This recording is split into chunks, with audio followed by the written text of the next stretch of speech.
ખરેખર ખૂબ દુઃખની વાત કહેવાય કે આખા વિશ્વનું ભરણ પોષણ કરતા ખેડૂતને આજે પોતાના હક અધિકાર માટે રોડ રસ્તા ઉપર આવવું પડે. અને ધન્યવાદ છે આ ખેડૂતો માટે લડતા, પોતાના જીવની ચિંતા કર્યા વગર છેલ્લા 8 દિવસથી અન્નનો ત્યાગ કરી જ્યાં સુધી ન્યાય ન મળે ત્યાં સુધી અડગ રીતે લડી રહ્યા એવા તમામ યોદ્ધાઓને પ્રથમ તો નમન. આજે ખેડૂત સેવા સંગઠન ગુજરાત તરફથી અમે જ્યારે રેલી હતી ત્યારે પણ સમર્થનમાં ત્યાં પહોંચ્યા હતા અને આજે સંપૂર્ણપણે સમર્થનમાં તન મન ધનથી અમારું ટ્રસ્ટ અને બાપુએ નિર્ધાર કર્યો કે આપણા માટે, ખેડૂતો માટે લડતા ખેડૂતોના દર્શન કરવા અને એને આપણે મદદ કરવા અર્થે જવું છે. ત્યારે સવારથી જસદણના જંગવડથી બાપુના આદેશ પ્રમાણે ખેડૂતો સાથે અહીંયા પધાર્યા. આ પ્રશ્ન માત્ર આ વિસ્તારનો જ નહીં, અમારા વિસ્તારની અંદર પણ પવનચક્કીઓ વાળા બળજબરીથી ખેડૂતોના ખેતરમાં ખેડૂતોની મંજૂરી હોય કે ન હોય, ખેડૂતોને ડરાવી ધમકાવી અને વીજળીની લાઈન પસાર કરે છે અને ઘર્ષણ કરે છે અને પોલીસના ખોટા કેસ કરી ખેડૂતને ક્યાંક ક્યાંક ખૂબ દુઃખી કરે છે. પણ આ સરકારે એ ન ભૂલવું જોઈએ.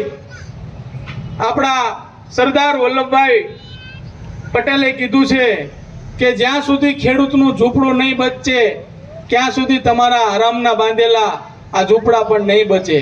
રાત દિવસ મહેનત કરતા ખેડૂતોના હક માટે જ્યારે વાત લઈને જાય ત્યારે આ દેશની અંદર કંપની રાજ ચાલતું હોય એમ કંપનીની વાત સાંભળવામાં આવે પણ ખેડૂતની વાત સાંભળવામાં આવતી નથી. ભારતની અંદર એકવાર આપણે ભૂલ કરી અને કંપનીને વેપાર અર્થે અહીંયા બોલાવી અને 200 વર્ષ આપણી પ્રજાને ગુલામ બનાવી.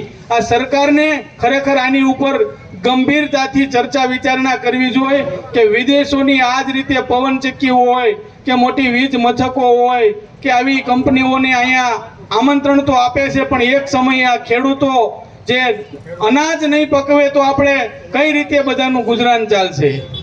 તો આજે જેતપર ગામના ખેડૂતોના વિસ્તારની અંદર જે કઈ પ્રશ્ન છે, હિતેશભાઈએ પણ અમને કીધું કે હવે સમગ્ર ગુજરાતના ખેડૂતોની લડત છે આ.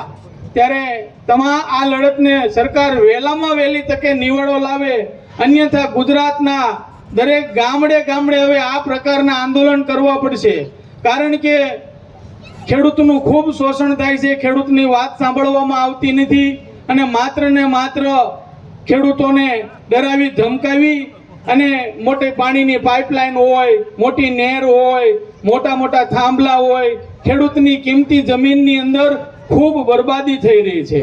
ત્યારે ફરીવાર ધન્યવાદ આ તમામ ખેડૂતોનો. અમે તમામ પ્રકારે ખેડૂત સેવા સંગઠન ગુજરાત તમારી સાથે છીએ. અમે પણ સરકારને પત્ર લખ્યો છે કે વહેલામાં વહેલી તકે આ નિવાડો આવે, અન્યથા તારીખ 30 થી અમે પણ વિછ્યા મુકામે આ જેતપુર ગામના તમારા માટે અમે અમારા તાલુકા મથકે ઉપવાસ આંદોલન કરવાના છીએ. જય જવાન, જય કિસાન.